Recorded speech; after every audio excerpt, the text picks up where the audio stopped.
Okay, I'm recording Algebra 2 Semester 1 final review. We're just going to go over the problems and hopefully this helps you out.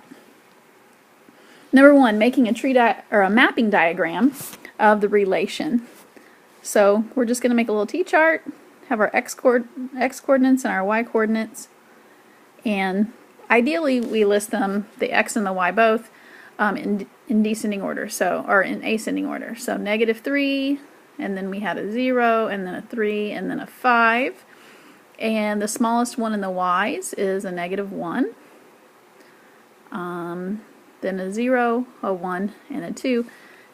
And you just connect the pairs that go together. So -3 and 1, 0 and this is I think I put a wrong one. Hang on.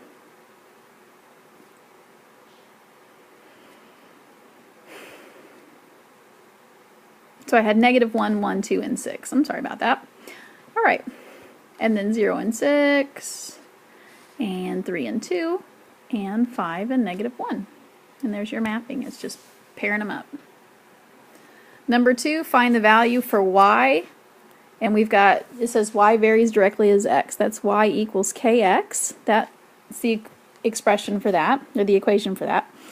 And well, we're given y and its corresponding x, and we want another y with its corresponding x, given that they have the same constant of variation. If I divide both sides by x, I'm going to get k equals y over x. So the k for the first relationship has to equal the k for the second relationship. K we know is y over x, so that's going to be 3.24 over 5.4, and that should equal y over 9.1. And we're just going to cross multiply. So you have 5.4y equals 3.24 times 9.1.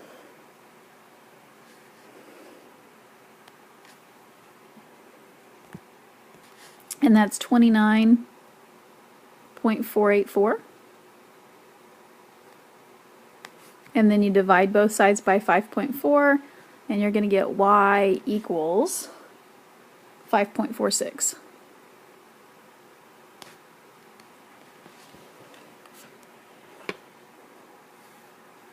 And so that's what y is when x is 9.1. Number 3 is also a kind of direct variation problem, except this one talks about distance. And it says the distance traveled at a constant speed is directly proportional to the time traveled. That's just telling me that distance is equal to the rate, which is our speed, and that's going to be our constant of variation, times time. So distance equals rate times time. It says Olivia traveled 182 miles in 6.5 hours. How many miles will she travel in 8.1 hours at the same constant speed? So I'm going to take that distance formula and I'm going to solve for r, which is the speed. That's the rate. And I get distance over time. So just like on number 2, we had y over x, this time we're going to have d over t. So we've got the distance that Olivia traveled, 182 miles over 6.5 hours, and we want to have the same rate for when she travels for 8.1 hours. What's that distance is what we want to find. Again, we're going to cross multiply and solve for d, and d equals 226.8 miles.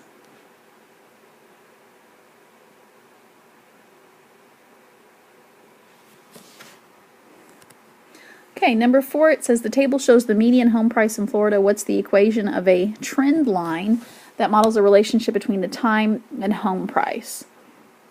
Use the equation to predict the median home price in 2020. So this is going to be your x and your y. We're going to use Desmos. And then you want to go into Desmos, you want to set up a table of values. and that's where you have your x1, y1. We're going to put those values in, and then we're going to write an equation. We want a linear equation.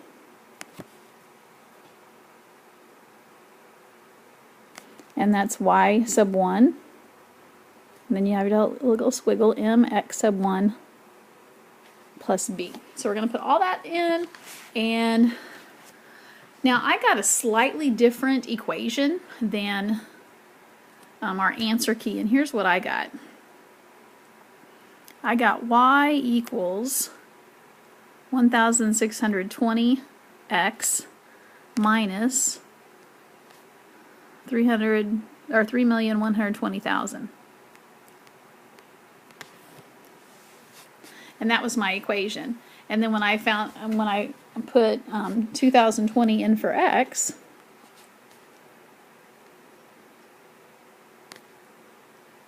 I got a y of $149,420.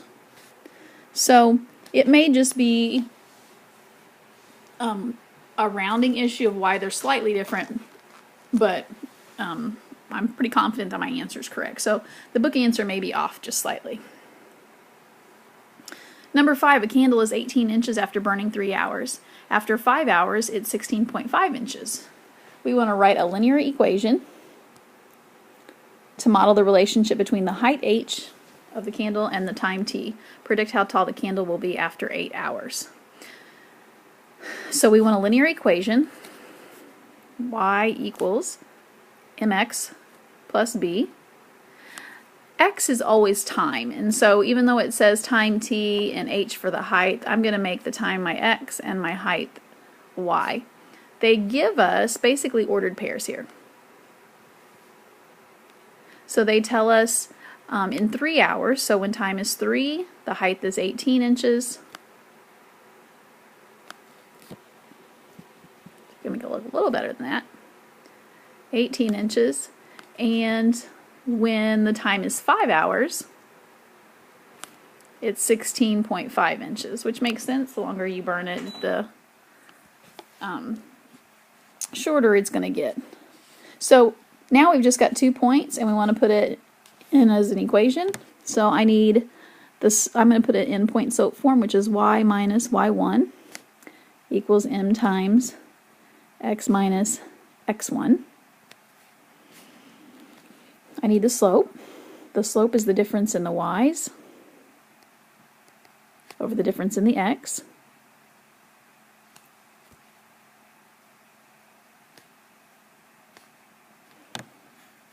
So I have 16.5 minus 18 and 5 minus 3. And so my slope is negative 1.5 over 2, which is negative 0.75. So that's my slope. I'm just going to pick one of the points here. I'm going to do 3 and 18 because it doesn't have a decimal in it, and put it in point slope form. And so we have y minus 18 equals negative 0.75x, 0.75 times x minus 3. And I'm going to simplify that and solve for y. And I'm going to get this equation. I'm going to get y equals negative 0.75x plus 20.25. So that's part of my answer. I wanted to write an equation.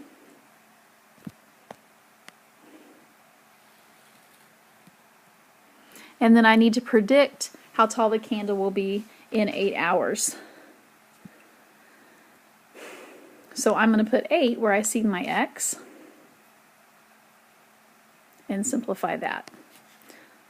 And so y, I'm going to take negative 0.75 times 8 and then add 20.25, and I get y is 14.25 inches. So that's how tall my candle is going to be in 8 hours.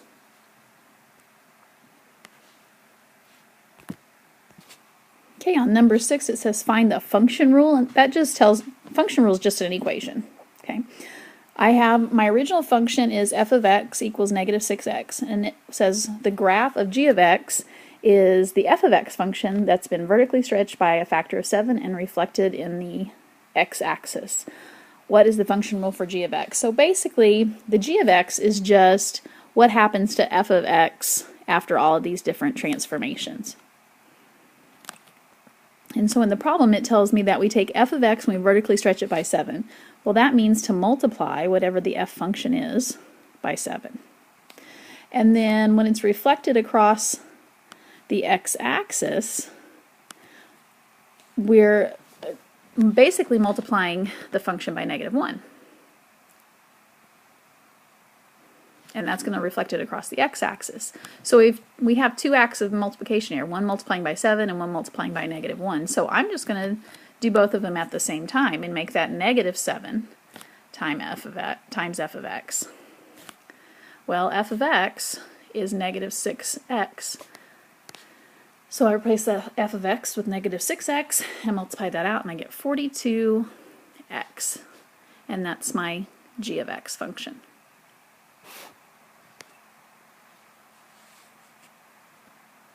Number 7, what transformation changes the graph of f of x to the graph of g of x? So basically I'm saying, how did I go from here to here? What changes might have occurred? And so I have 3x squared. How did I get 9x squared? Well, we're just going to multiply by 3. So we take the 3x squared and we multiply by 3. So that would be our 9x squared, and then we just tack on a minus 4. So we did two things there.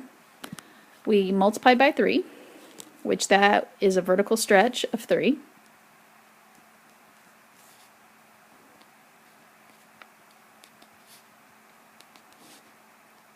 And then we subtracted 4, and that's going to be a shift down 4 units.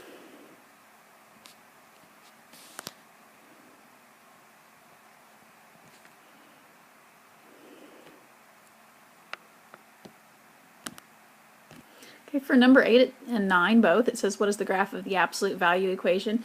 You have the access to you have access to Desmos, so really you can just put that in your calculator, your Desmos graphing calculator, and see what that's going to look like. Your parent function for the absolute value is y equals the absolute value of x. So it's basically saying, how did we go from the parent function, and what did we do? What does it look like now for number 8? So I thought I'd take a moment just to show you how to input that in your calculator. We want to do the absolute value, so we're going to go y equals, and then down here at the bottom by the ABC button, it has, just above that, it has your absolute value. And it's going to bring up the cursor inside the absolute value sign, and that's where you're ready to write your equation. And we can do 3x minus 5 for that. And it shows us where to put it. So there you go. We can do the same thing with number 9. Number 9 is going to be y equals, and we're going to do that absolute value sign that's just above ABC again. Inside we're going to put x plus 3.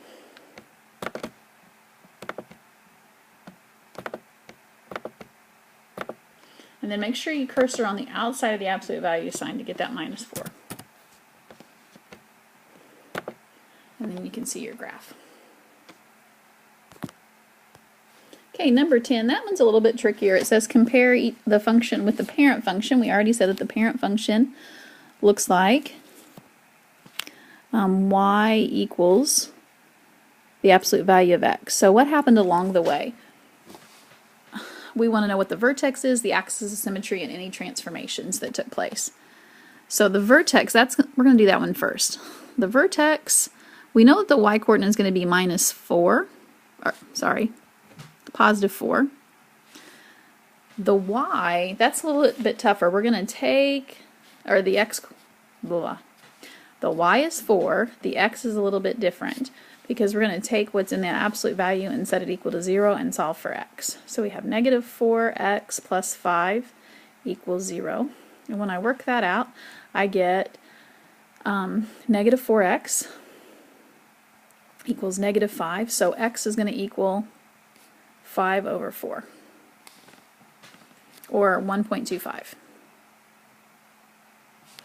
That's also going to be my axis of symmetry. The axis of symmetry is a vertical line that goes through the vertex. And since it's a vertical line, it's going to go right through that x coordinate, but it's going to be an equation of x equals 5/4. Now the question then is, what all kinds of transformations took place? And there's several of them. We have one here where we multiplied by 4, we have a 5, we have this 4, and we also have this negative.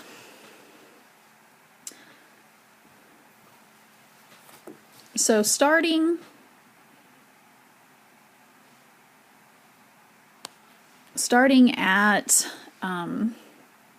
with x, and if we solve for that, and we kind of forget about the negative for a moment, we actually get that x would be negative 5/4. So forget about the negative for just a moment out in front of the 4, and if I solve for x, I get negative 5/4, which means that we had to shift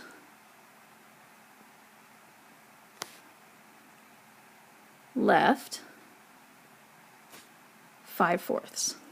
Okay, and then I know that we went down 4, or up 4, I'm sorry. That's what the positive means. And then the negative out in front of the 4, because it's in front of the x and not the entire function, that's going to be a reflection across the y.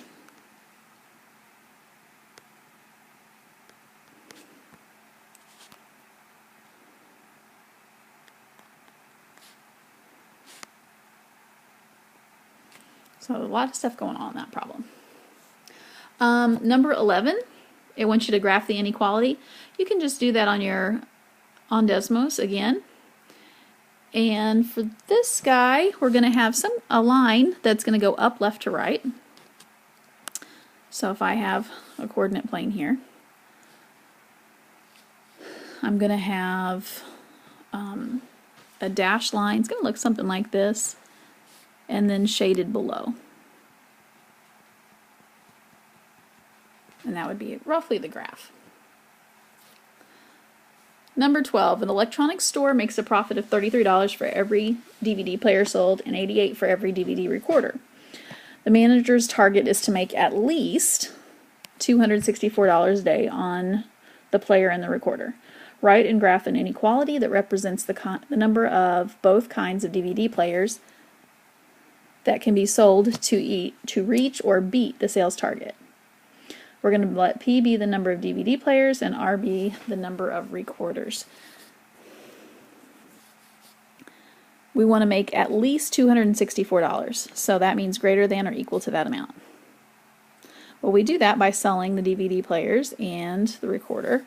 So it's $33 of profit for the players, so that's 33P, plus $88 for all the recorders, which is the R. And so that's going to be our profit. And that's all we wanted, was what is that? Oh, I did say write and graph, I apologize. That represents this. So we write it, and then when I go to graph it, I'm going to put it in like this, except I'm going to let P be the X and R be the Y there. And we'll see what the graph looks like. And you should get kind of something that looks like this. It's going to be a solid line.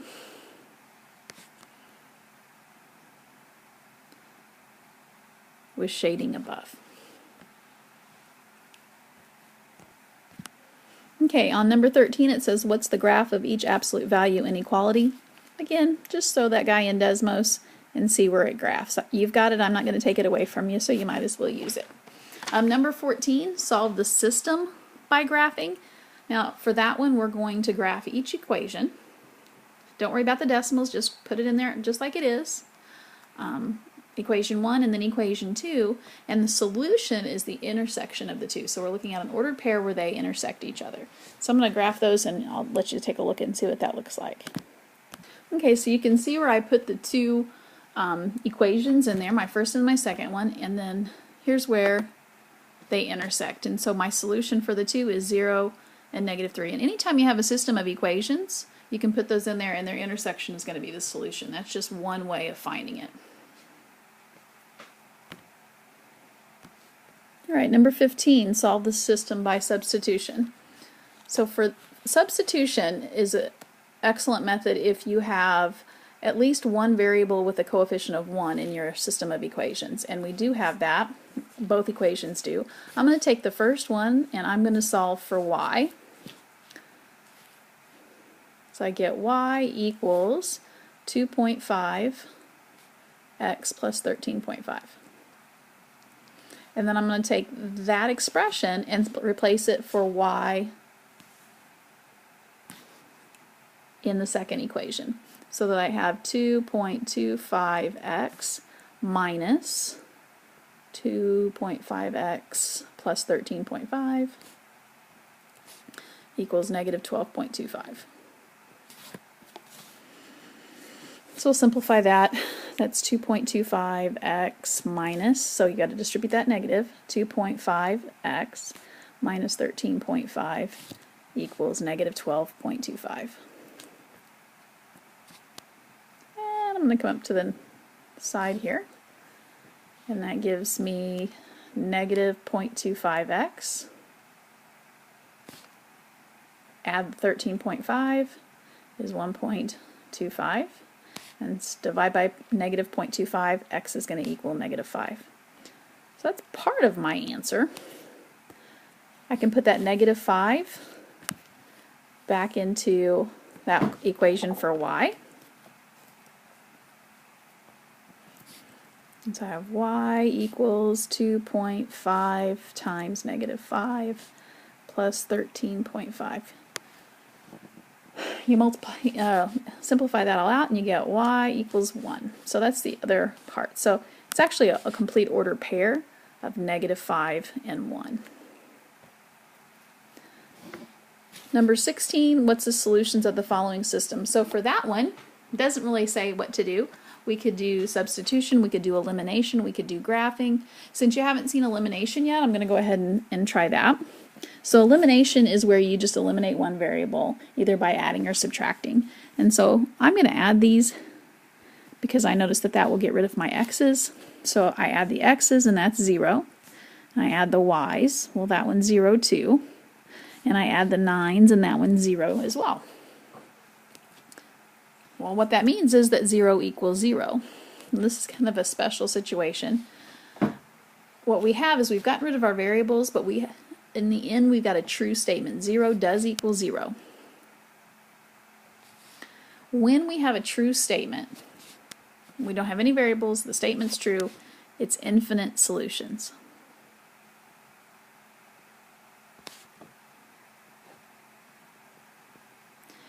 If we had all of our variables were gone and we had a false statement, something like 3 equals 0, and that was false, obviously, then we would have no solution. So this is a couple of different things that you can get. 17, you want to solve the system of inequalities by graphing.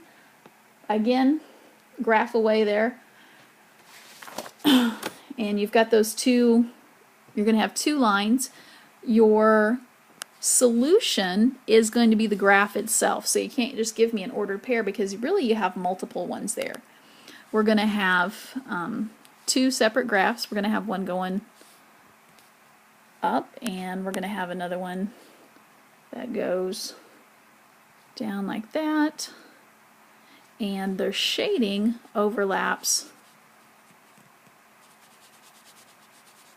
in this quadrant there. Again, you can do that on Desmos. Alright, number 19. This is a linear programming problem. And what we do is we take our constraints, those are our inequalities, and we graph those, and it's going to kind of border off a region or enclose a certain region. And those will be what's called our feasible region. Those are the values that are going to work for our objective function there. C equals 5x minus 4y. It says, given the system of constraints, name all the vertices, then find the maximum value of the given objective. I think I might have skipped number 18 on the other page inadvertently, but it's the same kind of problem. So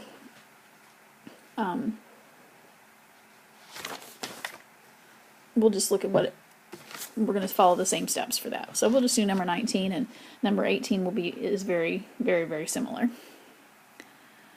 I'm going to put the constraints in Desmos first. Okay, so I typed my inequalities into Desmos already, and I've got x is greater than or equal to 0, so that just tells me that it's going to be on that right half, and then greater than, y is greater than or equal to 0, so I'm going to be in that first quadrant, and those are going to be my feasible values. I'm going to add the next one. So now I'm starting to get a little bit smaller path there, and then the fourth one. Okay, so I'm down to this small little quadrilateral with these corner points.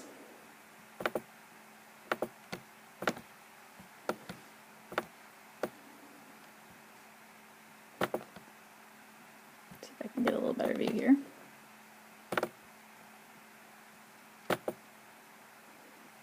So everything inside that quadrilateral there with those vertices, that's the feasible region. All of those values will work for the objective function. The sneaky part is that those aren't the maximum or minimum values. All the maximum and minimum values are at the corner points, so that's where they're going to be found. So what I want to do is I want to take these corner points and I'm going to put them into my objective function, which looks like this. C equals 5x minus 4y. It says to maximize that. So which ordered pairs are going to give me the maximum value? I'll be honest, we can probably skip 0, 0 here just by a little logic. We know that that's going to be 0, so we don't need that one. That's not always the case though, so be careful and think about it. And then, so we have 0 and 1. We're going to try that. It's going to be 5 times 0 minus 4 times 1 is negative 4. And I also had 4, 0. So that's 5 times 4 minus 4 times 0 is 20. And we had 2.5 and 1.5 for that one. So we have 5 times 2.5 minus 4 times 1.5, and that's going to give me 6.5. The question asked to name all the vertices, which we've highlighted them at least on Desmos there, 0, 0, 0, 1, 2.5, 1.5, and 4 and 0, 4, 0. And then we want to find the maximum value of the given objective. So the maximum value is 20. If it asked me what my x and y coordinates were that give me the max value, I would have said 4 and 0. So sometimes it asks for the coordinate, sometimes it asks for the value. And so just be careful and make sure you read the problem carefully. Number 20, it says, what is the graph of the equation? So I've got a quadratic equation. Quadratics give me a parabola, and I have a negative. So again, you can plug this into Desmos and see what you get. Just put it in as is. And it should be a parabola pointing down, and with a vertex of 1, 4. Number 21, what's the equation in standard form of a parabola that models the values in the table? Desmos again.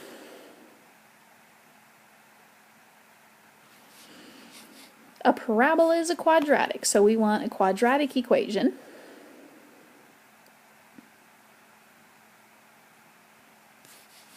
And in Desmos, what it's going to look like is y sub 1 and a little squiggle times a x sub 1 squared plus bx sub 1 plus c. So that's my quadratic equation. So you want to do a table. This is going to be your x1 and your y1. And then you're going to put in your quadratic.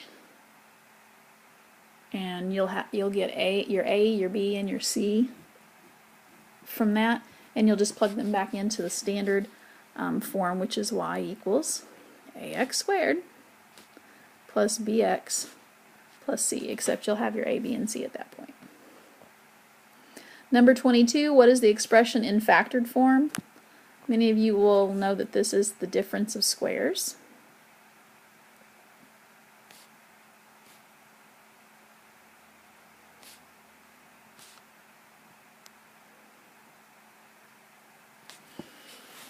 And so it's a difference of squares because, well, one, it's a difference, it's subtraction, and these are perfect square numbers. So how I go about factoring this is I'm just going to take the square root of both of those perfect squares, and I get square root of 16 is 4, and the square root of x squared is x, so I have 4x from that, and the square root of 25 is 5. So I'm almost done factoring at this point. My factors are going to be two binomials, because I have a quadratic. And I'm going to have 4x and 4x, that's where the 16x squared comes from, and the 5 is the 25. But you'll notice, obviously, I don't have a middle term in my quadratic, and that's because they cancel out, because I have an addition in one and subtraction in the other. So this is my factored form. Number 23, it says, what value completes the square for the expression? So when we completed the square, we took the b term in our quadratic and we divided it by 2, and then we squared it, and that was our constant term that we had. So in this case, I'm going to take 16, divide by 2 is 8, then I'm going to take that 8 and square it, which is 64, and that's the number that I'm going to use to complete the square. And so now I have x squared plus 16x plus 64. For the next two problems, numbers 24 and 25, we have to use the quadratic formula. Remember, the quadratic form is negative b, this is what x equals negative b plus or minus the square root of b squared minus 4ac all over 2a. And so you just want to identify what your a, b, and c are. My a is negative 1, b is 6 here, and c is negative 5. And we're just going to do a little substituting.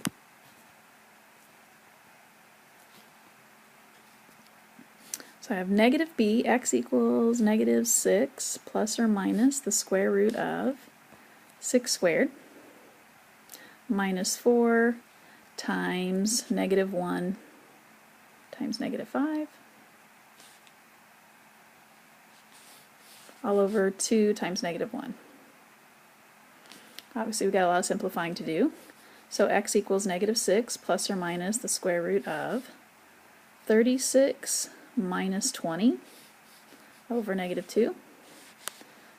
And so that's negative 6 plus or minus the square root of 16 over negative 2. Going to work up here on the side.